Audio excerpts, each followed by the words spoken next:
One thing you might know about Hebrew writing, the language in which the Old Testament was written, including the book of Psalms, is that the midpoint of a writing was often the significant point of the writing. That's what it was intended to be, which is a little bit different than how we operate in the English language. As we read books or as we watch movies or television shows, everything is leading towards the end, the high moment at the end, the highest emotion, where everything is resolved, everything comes together, the happy ending. Well, in Hebrew, the significant point was supposed to be the center point, and so when you're reading through something that was originally written in Hebrew, it's interesting to see what that center point is, because it's often an indicator of what's the main thing that the writer wanted to convey through all of their writing. Psalm 23 has a midpoint, a center point. Would you like to know what it is? I will tell you. But first I'm going to tell you what's leading up to it, and what's leading up to it are a lot of things that we don't like to hear about or experience. King David, who wrote Psalm 23, he talks about loneliness. He talks about death. He talks about the shadow of death. So what life is like, the reality of what life is like for those who continue to live after their loved ones die. The impact that death has on them. He talks about walking through the valley of the shadow of death. Longer than we'd like journey through a dark and difficult place.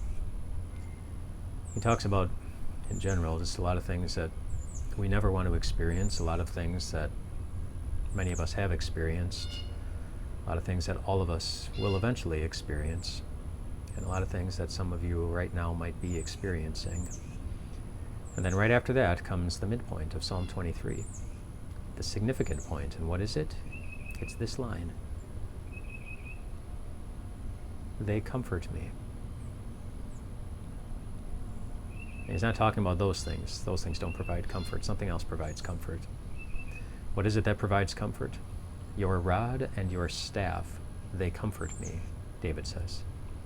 It was the rod and the staff of the good shepherd that provided him comfort. And think about what a shepherd, a good shepherd, used his rod and his staff for.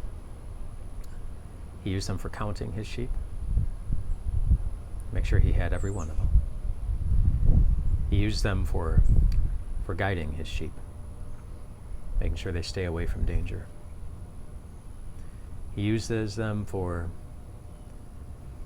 rescuing the sheep when they've strayed from the path or when they're being attacked by a predator. He uses them for protecting the sheep. When he's not afraid to step into the battle himself. All things that we see Jesus do for people just like us, so often in his ministry. As he counts, as he guides, as he rescues, as he protects from sin, from temptation, from fear of death. And for whom does he do these things? He never once did any of those things for somebody for whom life was going smoothly. No, in every case, it was somebody who was hurting in some type of way, somebody who was having a hard time finding comfort. Did it for the lonely man hanging on the cross next to him, feeling not only that everyone around him wanted nothing to do with him, but that God certainly didn't. And Jesus rescued him. He guided him into eternity, into heaven.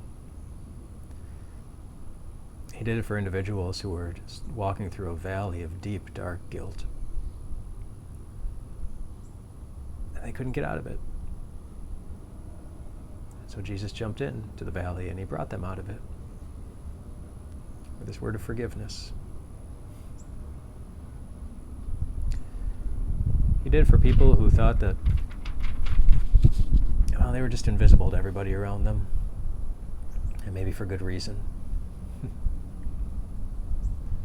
Matthew in the tax collector's booth, the woman at the well, so many of his disciples. He did it for people who were going on one path in life, and Jesus wanted to rescue them from it. Jesus used the rod and the staff of the Good Shepherd for people just like you and me, which means that if you're feeling lonely today, or if if you're anticipating your own death, if you're living in the shadow of someone else's death, if you're walking through a deep, dark valley that you just cannot get out of, there's comfort for you. Because the Lord is your shepherd. And not even death was going to stop him from using his rod and his staff to be that shepherd for you. There's comfort for you. Significant comfort.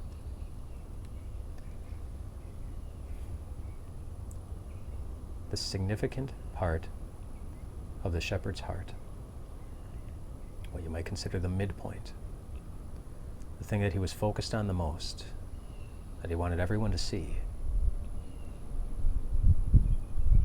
it's always being there for you. Always. Even tonight. Rest well tonight, my friends.